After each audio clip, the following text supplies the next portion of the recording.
For today's Essential Heretics 101 feature, we talk to David Heinemeier Hansson, aka DHH. He critiques DEI implementation and workplace wokeness, advocates political neutrality at work, and outlines his organizational philosophy emphasizing minimal management, creative constraints, and HR as leadership firewall. Hey, everybody. Welcome back to the HR Heretics podcast. Today, our episode is with David Heinemeier Hansson, also better known as DHH. Nolan, you had prior commitments for this episode. So Colleen, once again, our friend and best friend on the show, helped me interview David. It was very, very, very insightful, as we expected. So DHH was the creator of Ruby on Rails language, also the co-founder of 37 Signals, which includes Basecamp.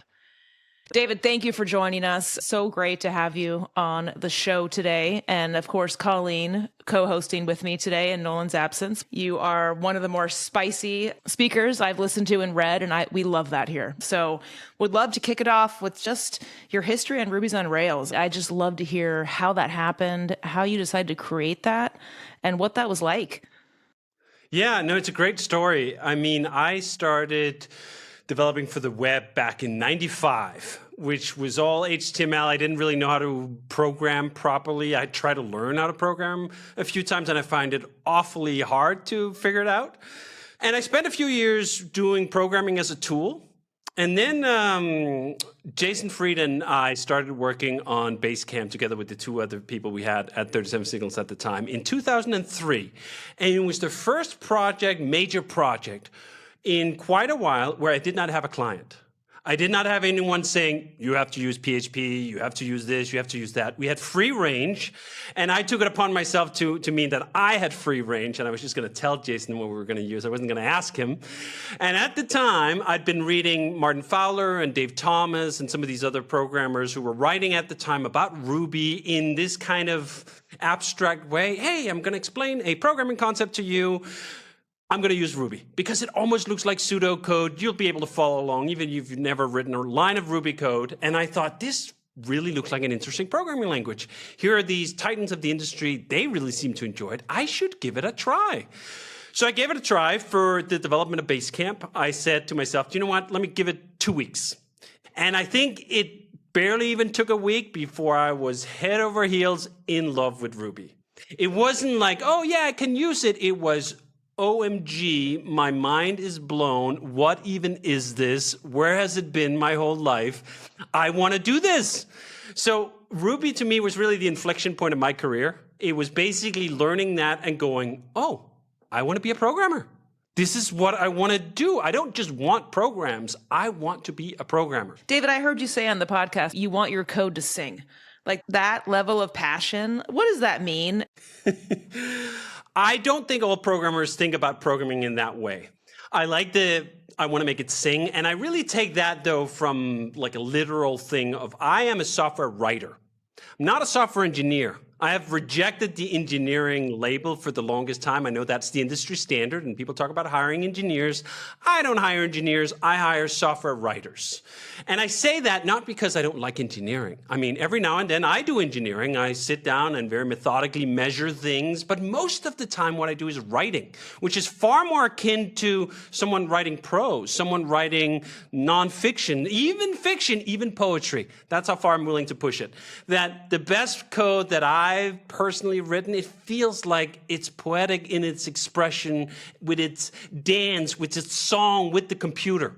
It's not just about making the computer do a thing. It's about making the computer do a thing in like a graceful way. That we're having this soft, eloquent conversation with like this little chip made of sand, and we can make it do amazing things. I once worked with a CTO who used to tell me all the time, he'd say, code is easy, people are hard.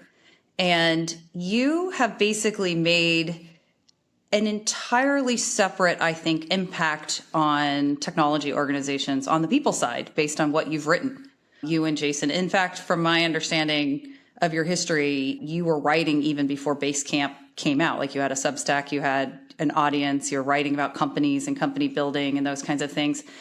Tell me how you two have built that career of the people are hard, and you two have been together, working together for a really long time, coming to this vision that you've needed to share with the world. And really, you sell books, but also most of it's been an open source sort of way around your people philosophies. How'd you develop it? How do you align on it? And then what inspires you to keep, putting it out there? Jason and I were fortunate enough to have the same traumatic experience at the same time. We worked for VC-backed companies around the dot-com boom and bust. Both of us worked for bosses that we were so fortunate to have that sucked, or sucked in our opinion. I have since developed more sympathy for them early on in my career. That was really what, in the late 90s, inspired me to think, you know what? I don't think I'm cut out to be an employee. And I just have too many disagreements. And if I am an employee and I disagree vehemently with whoever runs this company, do you know what? I'm going to lose. That's just the score, right? I am going to lose. I'm not going to be able to, I have no power in that relationship. And that is as it should be. Do you know what? If you want all the power, if you want all the freedom, start your own damn company. Yes. Thank you. I did essentially, the second best thing is I joined another company where I could be part of that leadership and be part of setting the tone. And then I went, do you know what? I don't like what I've been through. I'm sure some of it is right for some reason, in some context, blah, blah, whatever. Let's review everything from first principle. Let's break it all the way. Why are we doing the things we're doing? Can we do them a different way? Jason and I are not full-time managers. We spend a high proportion of our time in the nitty-gritty. I actually write code. He actually does design. We both do marketing. We both do writing. We both do all of these things. And it was one of those things that I think still to this day is weird. But our ideal is that if Jason and I left the building for a year, the building would still stand when we came back. And it would have produced wonderful stuff because we should be optional. Like, when we're here, we add value, hopefully, most of the time. Sometimes I'm sure we detract value too. But on net, we hopefully add value, but it's optional. And we've tried explicitly to design an organization that does not need a lot of management. We try to build systems where, for example, we radiate information rather than pull it. Like, there's not a lot of stand-up meetings. In fact, there are no stand-up meetings at 37 Signals. We don't have a lot of standing meetings in general. We don't have the daily meeting. Occasionally, there's like, oh, here's a little phase. For example, we're just about to launch. Let's check in, very high bandwidth. That's the exception. And the norm is that none of that exists. Everyone at Basecamp, for example, answers 2 questions on a weekly basis. They answer on Monday morning, what are you going to work on this week? And then they answer at least 2 times a week, and some people do it every day, what have you worked on today?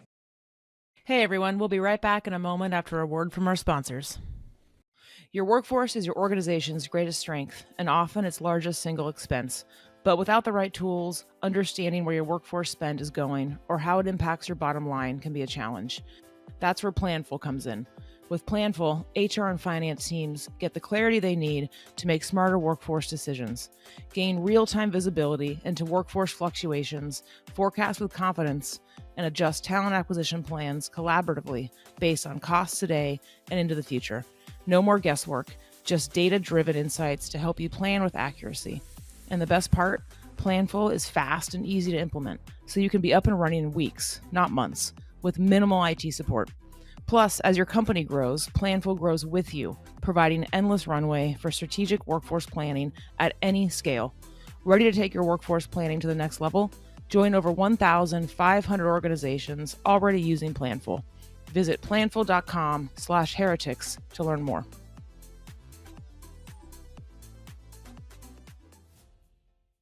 AI changes how work gets done. Recruiting is no exception. Metaview is the AI platform purpose-built for recruiting. If you're looking to level up your AI adoption and see real impact from intake to offer, it's a no-brainer. Metaview's suite of AI agents works for you at every stage of the hiring process. Their platform powers instant job post creation, AI-powered candidate Q&A, insights on pipeline performance, compensation, and so much more. I've seen firsthand how tough it can be to extract consistently high-quality data from candidate conversations. I've been in candidate debriefs where interviewers told us about their feelings instead of what actually happened in the interview. And I've seen VPs and CEOs block hires because they didn't learn anything from skeleton scorecards. Metaview changes all of that. For every candidate in every pipeline, bring radical efficiency and precision to your hiring process with perfect data from every conversation. Metaview covers all of your compliance needs, works with all of your existing tools, and takes less than 3 minutes to set up. Join talent leaders at more than 3,000 elite companies like Brex, Deel, 11 Labs, and Quora, and check out Metaview. Just head over to metaview.ai/heretics to talk to one of Metaview's product experts or get started for free. You'll be up, running, and AI-enabled in minutes. At our company, we've decided, do you know what? We're not going to do a ton of meetings, but if we don't do that, I still need confidence that we're heading in a direction I think is a good direction. I still need confidence that we're going to ship the things that we ship on our scale of urgency. And I can only get that if you tell me what the fuck you're doing. Sorry, Totally. I don't know if it's DHH, a swear. no. We all use four-letter words here. Yeah, great. we're fine. We fucking swear Yeah. all the time. So I love the handbook too. And I read, we limit ourselves to a 40-hour work week, 32 hours in the summer months. I guess it depends on where you live, when that is. But tell me about that. Tell us about that. And does that work? Yeah, so this came straight out of Jason and I's personal approach to work right from the get-go. We don't have an origin story of the 100 or 120 hour slaving it in the garage somewhere to build a business, risking everything, putting it all on the credit cards, the third mortgage, like all of these myth-making tools that some entrepreneurs enjoy to employ to burnish their reputation, right? We say like, no, we didn't risk shit. Like, we had a consulting business that was paying the bills, and we decided to build Basecamp as like a third or a fourth client. There was no financial risk, and we worked normal hours doing so. And when we then went full-time on the Basecamp thing, we still wanted a life. Like, I really like programming. I can program really intently for maybe 5 hours. If I get 6 out of the day, like that's an all-time Hall of Fame day for programming. When I talk to most people who go like, yeah, I work 60, 70, 80 hours a week. And I go into like, yeah, okay, so what do you get done? They get a lot of the other stuff done. And we just went, what if we just didn't do those things? And I think this is one of the things I've come to appreciate so much, embracing constraints, going like, you know what? I have a fixed amount of time. And from the beginning, we had that was a good thing. Constraints are actually blessings. Constraints in terms of time you allocate to the business, in terms of resources, money you have available, in terms of headcount you have available. The less you have, the more you have to make do. And to me, I find that to be the most intensely creative space, is when I don't just have all the time, all the money, all the people I could wish for, when I have not enough time, not enough people, not enough money, right? That's when the creative solutions come out, and that's where the really interesting trade-offs come out. So we had that instinct from the get-go, and we stuck with it. So based on all of that, what do you say to all these companies, VC, CEOs that want everyone back in the office? Do you see any merit to that? I do. And this is perhaps where it gets interesting, because I am a huge supporter of remote work. You are never, ever, ever, ever, ever getting me back into an open office, ever. Maybe to visit one, fine. Sit down and do work, never gonna happen. My career took off the moment I got out of that hellhole of an environment.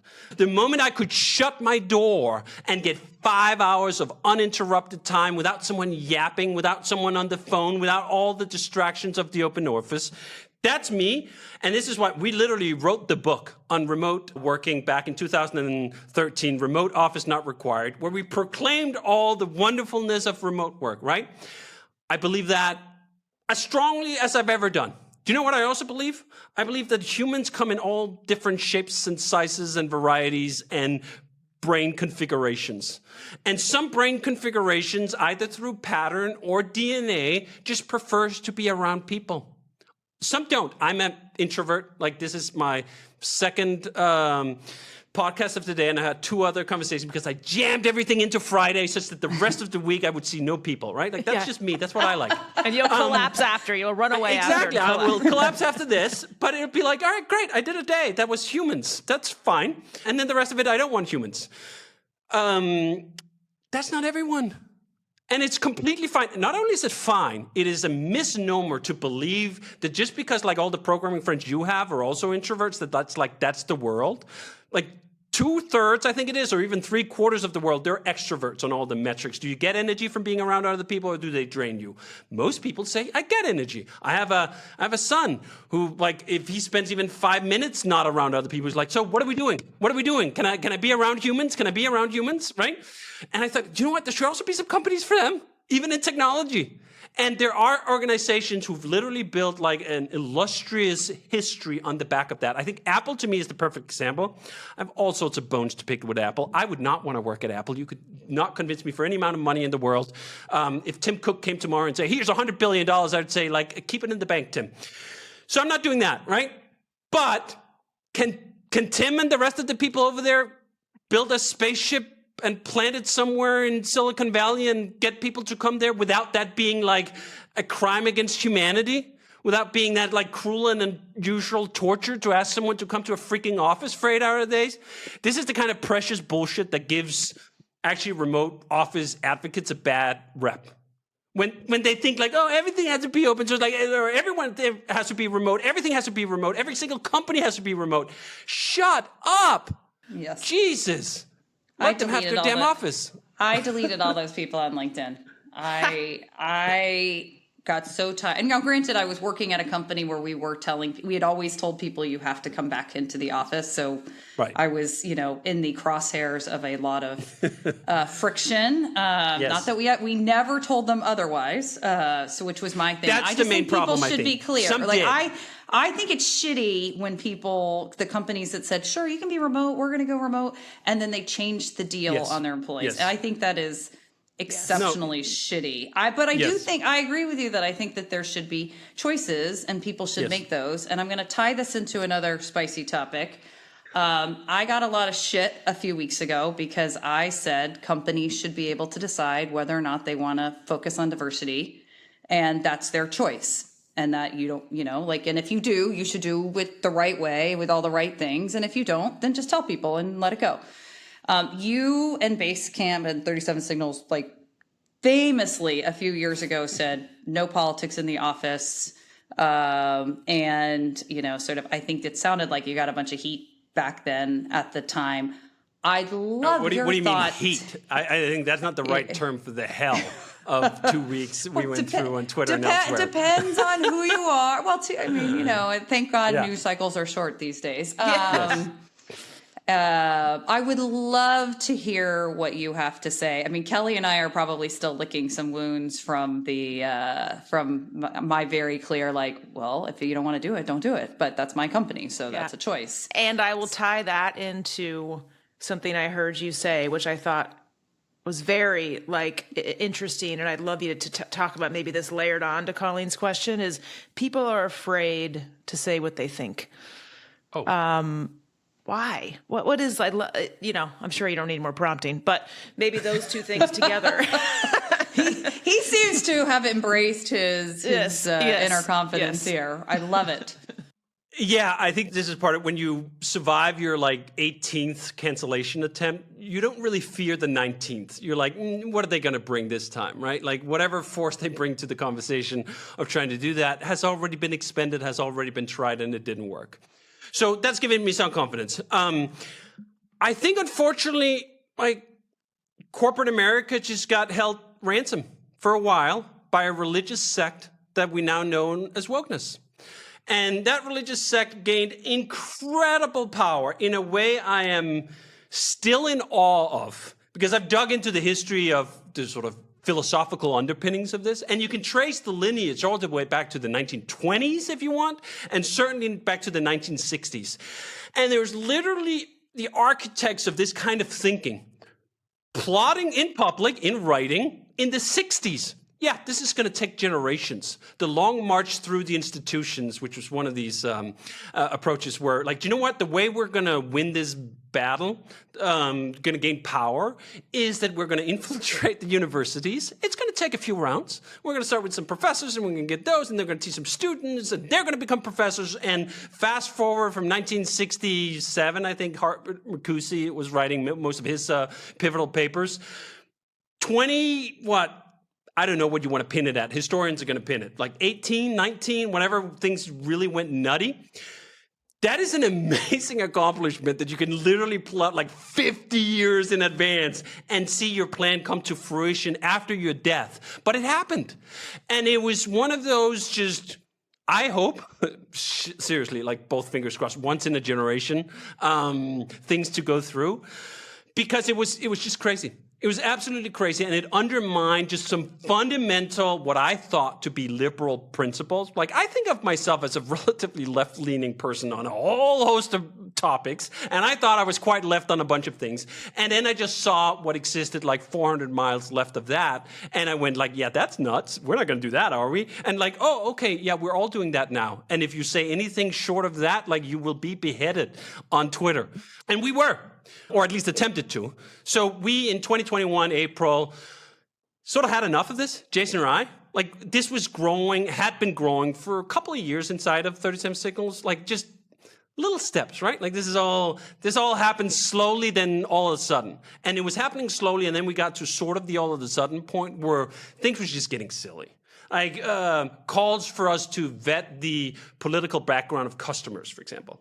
You're like, oh, should conservatives even be allowed to buy Basecamp? What? Wait, what? We're having a conversation about this? Like, how is it? What? And then more and more things just getting crazy and crazy. And Jason and I, at the end, went like, do you know what? The root cause of this is that we've allowed the fallacy of bring your whole self to work to actually manifest in its full spirit. And that spirit is ugly. We should not bring our whole selves to work. That is you know what's funny is that even when you're at this point, you're still like, there is a filter, and there should be, right? This is actually part of this point. Like, you're about to say something, and you're like, do you know what? I shouldn't say that, even in a spicy context here. So I'll just say it like, do you know what? There was a bunch of bad ideas, and those bad ideas had been allowed to expand and multiply to the point that even Jason or I kind of couldn't recognize some aspects of the business and the discourse that was going on inside it. And we're not doing that. I don't want to do this anymore. It actually got to the point at sort of the pin of it, because it's not like we sit inside of Basecamp. At the time we were called Basecamp. We went back to 37 Signals now with multiple products. But we sit inside this company and we go like, you know, I don't like it anymore.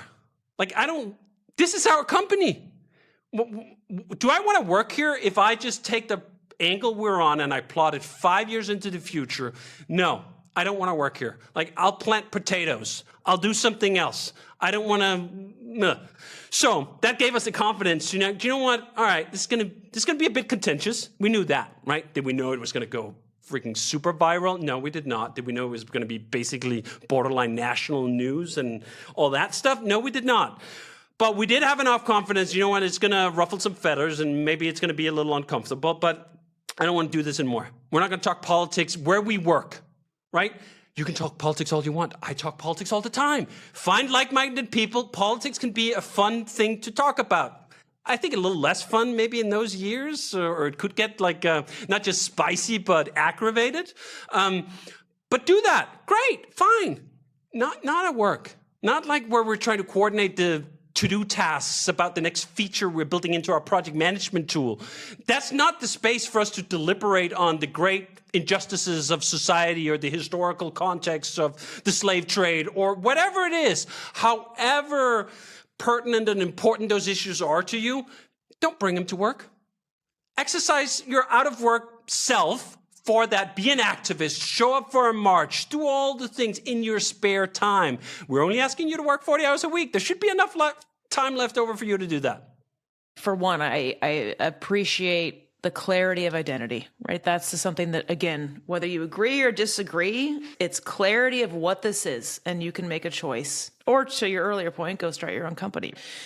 But makes total sense. And the headline, can you tell us, what did that frickin' feel like and look like every fucking day as you went through that? You had people leave the company. You had a business still to run. You had people you wanted to stay. I mean, you have to have some empathy of like, all right, team, here. How did you do that? It was, without a doubt, the hardest, but also most meaningful 2 weeks of my professional life. For 2 weeks, things were, it's funny, we wrote a book like a few years prior called It Doesn't Have to Be Crazy at Work. For 2 weeks, it was absolutely batshit and crazy from morning until past sunset. Absolutely nuts. And then a third of the company ended up sort of accepting the buyouts, that very generous buyouts that we gave. And then we were left with a 1/3 of the company hole in the roster of the people who had to operate the business, which was at the time, I've started to retract these words. It's funny, again, the filter's working here. I was about to say traumatic. I think that's such a bullshit term. You lose your fucking arm in Iraq, that's traumatic. You have 2 hard weeks at work because some people quit over a bullshit policy. That's not traumatic. It was difficult, though. It was difficult. I felt like both Jason and I had kind of prepared ourselves for this. I mean, we're students of Stoic philosophy, and like we've been running the business in a certain way. We didn't have anyone to answer to in terms of investors. Like I couldn't even imagine if we also had that to deal with. But it was really difficult. We had 2 days where we trended on Twitter. I got about 20,000 tweets directed at me, calling me a white supremacist and a genocide apologist, and like all the stuff you could imagine at the height of the woke nonsense, at the height of everyone is freaking out, everything is racist all the time if you look the wrong way, or if you like 2 + 2 = 4.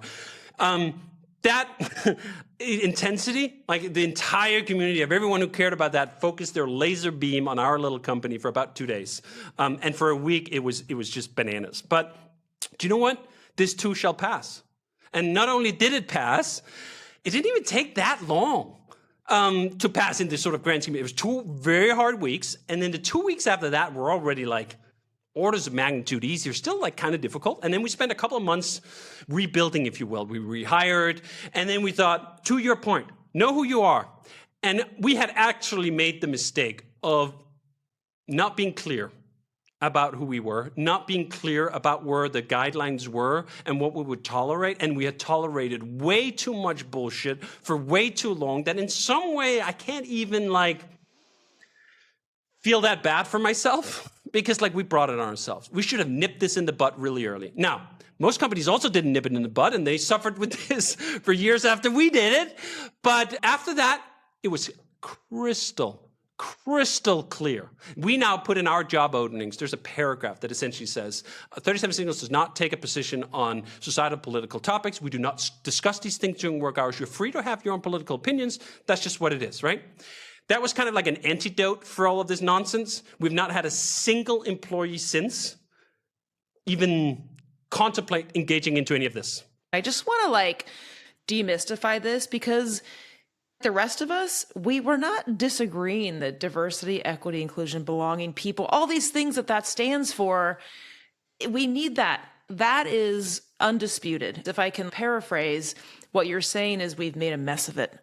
We believed that the movement that incorporated around those 3 letters meant the same thing with those words as we thought they meant. That the generally accepted understanding of what diversity means or inclusion means was what DEI stood for. I've come to appreciate that that is literally not true. This is also what I think is interesting here, that explains about 2/3 of the 3 letters. Equity, I find that one to be the most interesting because when people read equity, they hear equality. And when they hear equality, they think equality of opportunity. That the best candidate who shows up for an interview should get the job regardless of their background, regardless of their sex or gender or other protected attributes, right? That's not what equity means. Equity means we're all going to get the same, right? Or that is the aspiration, that we should be equalizing things in such a way that like we're all getting sort of equal shares. What? First of all, that's inherently broken. That's like saying when people say, oh, compensation, I was like, compensation's inherently unfair. It is. Yes, we can have a good faith discussion about whether affirmative action is a good policy or bad policy. The colorless thing, again, that does not mean you're not aware of historic equities or all this stuff. But when you sit down with 2 candidates, candidate A and candidate B, you must hire the better candidate. The road to hell is paved with all the good intentions that go into letting the worst candidate, if you can so quantify it, get the job because of these other considerations. This is the whole dark end and blind alley of intersectionality, and people can dig into the whole history of that. But it's just, it can be boiled down to, do you know what? Should the best person get the job? Yes. The best person for your company. For sure. For sure. For the role. Yes. I would just love, David, your hot take, because I know you're going to give it straight, on HR people. Like, do you like them? Do you hate them? What do you think? What should we be doing? Like, I'd love to hear your take on the HR profession and those that you've worked with and just all of it. One of my favorite people of all time at 37 Signals is Andrea, who's our head of people, who's our chief HR person, who I have the most tremendous respect for. It's only growing over the years. I started out in a very prototypical young 20s buck programmer who'd worked at some companies and thought all HR policies were stupid, right? You realize, you know what? Oh, there's some reasons for some of these mechanisms. HR is there to protect the company. That's a good thing. The company's worth protecting. If the company freaking falls apart, there will be no paycheck for anyone. So there should be people who protect the company, who protect them against lawsuits, who protect them against whatever, all this hardship that can come in when people are being weirdos like they usually are. The function is for HR to be a sponge, a filter, a shock absorber. Because you know what? Most founders are terminally unsuited to deal with the weirdness of people. And if they do not have an HR department, fireworks are going to set off every 5 minutes, and you can't run a company like that. It's just going to explode. And this is why I appreciate Andrea at our company so much, because I know what my gut reaction is in a lot of situations. It's not helpful. I'm not helpful. Like, I need like a more helpful human to filter things so I can say stupid shit in private, and then that person can sit and nod and say, I see why you think that. Let's put it a little more delicately. We're not going to say that Let's today. Put it a little nice. Yeah, exactly. You know what, You're just not going to say that today. Yeah. Awareness is the first step. Awareness is the first step. I mean, I always say my HR philosophy is we say yes unless it's illegal or stupid. And stupid has a very long runway, is what I generally say. So, yeah. DHH, you strike me as a... people for yourself. Now, what's funny with me is like I have like almost two processes running, right? I have a main thread that's just saying whatever comes into my head, and a lot of it is like blunt, spicy, or stupid. And then I have like a secondary process that like observes that and say like, that was kind of stupid. And I feel like the HR advantage that we have is like you take that secondary process and you make it the main process. So you still run through your things and you go through all your emotions and you go like, oh, this employee is being an ungrateful bastard, right? And then you go like, oh, and the process go like, but would it help the situation if you told the employee that they're being an ungrateful bastard? No, it would not. So let's not pass on that information. It becomes like a firewall. That's a good way of thinking. It's like a two-way firewall, right? Because what's also helpful, at least for me, is like, I've called a lot of bosses I've had total idiots. I've called them assholes. I've called them idiots. And like, how can you work productively with someone you call an asshole? So to have a firewall, you have a willing ear who can sit and go, and then just go like, yeah, I'm not going to pass any of this shit off on at all. I'm going to pass on about like 5 minutes out of our 1 hour conversation, but you got that shit off your chest. That's a function. We should have some of that because it's a good outlet. I think it's interesting. People go crazy. If all they think about all the time is work, they become bad at work. That's what I think. I love that. That was incredible. You both, I very much appreciate it. Thank you. It was really fun. HR Heretics is a podcast from Turpentine, the network behind Econ 102, Moment of Zen, and Turpentine VC. Subscribe, 5 stars, share it on Apple, YouTube, Spotify, anywhere you get your podcasts, all the things.